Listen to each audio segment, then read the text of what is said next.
కావలిలో మారుతున్న రాజకీయ సమీకరణాలు. ఇటీవలే వైసీపీలో చేరిన కాటంరెడ్డి విష్ణువర్ధన్ రెడ్డి. రామిరెడ్డికి మద్దతు ఇవ్వమంటున్న విష్ణు వర్గం. షాక్ అవుతున్న రామిరెడ్డి, కాటంరెడ్డి.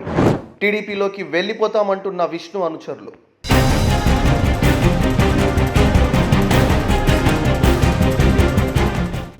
నెల్లూరు జిల్లా కావలిలో రాజకీయ సమీకరణాలు వేగంగా మారుతున్నాయి. ఇక్కడ వైసీపీ నుంచి సిట్టింగ్ ఎమ్మెల్యే రామిరెడ్డి ప్రతాప్ కుమార్ రెడ్డి పోటీ చేస్తున్నారు. టీడీపీ నుంచి కావ్య కృష్ణారెడ్డి బరిలో నిలిచారు. తొలిసారి ఎన్నికల పోరులో నిలిచిన కావ్య కృష్ణారెడ్డి తన అదృష్టాన్ని పరీక్షించుకుంటున్నారు.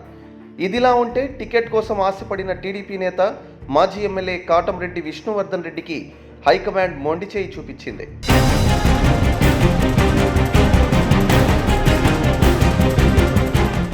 దీంతో మనస్తాపం చెందిన ఆయన స్వతంత్ర అభ్యర్థిగా పోటీ చేస్తానంటూ హంగామా చేశారు. తాజాగా ముఖ్యమంత్రి జగన్మోహన్ రెడ్డి సమక్షంలో వైసీపీ కండువా కప్పుకున్నారు. దీంతో వైసీపీకి మరింత బలం చేకూరినట్లయింది.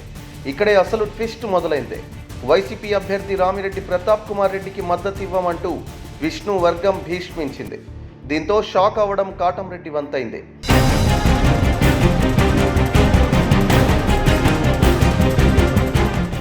నిన్న మొన్నటి వరకు ఉప్పు నిప్పులా ఉన్న నాయకులు నేడు కలిసిపోతే మేము కూడా జై కొట్టాలా అంటూ విష్ణు వర్గీయులు ప్రశ్నిస్తున్నారు. మీ రాజకీయ ప్రయోజనాల కోసం మమ్మల్ని బలి చేస్తే ఎలా అని నిలదీస్తున్నారు. గతాన్ని తవ్వి నిజాలు బయట పెడుతున్నారు.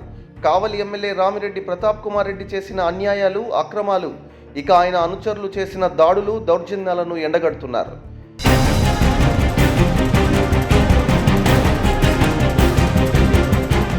ప్రతిపక్ష టీడీపీ కార్యకర్తలను ఎన్ని ఇబ్బందులకు గురి చేశారో గుర్తు చేస్తున్నారు. అలాంటి రామిరెడ్డికి మద్దతిచ్చేది లేదని తెగేసి చెబుతున్నారు. ఆయన కోసమైతే పని చేసేదే లేదంటూ టీడీపీలోకి తిరిగి వెళ్ళిపోతున్నారు. దీంతో ఎమ్మెల్యే రామిరెడ్డి, మాజీ ఎమ్మెల్యే కాటంరెడ్డిలు అయోమయానికి గురవుతున్నారు. ఏం చేయాలో పాలుపోని పరిస్థితికి వచ్చారు. ఈసారి వైసీపీ గెలుపును ప్రతిష్టాత్మకంగా తీసుకుంటుంటే ఆ పార్టీ నేతల మధ్య విభేదాలు ఇబ్బందికర పరిస్థితులను తెచ్చిపెడుతోంది.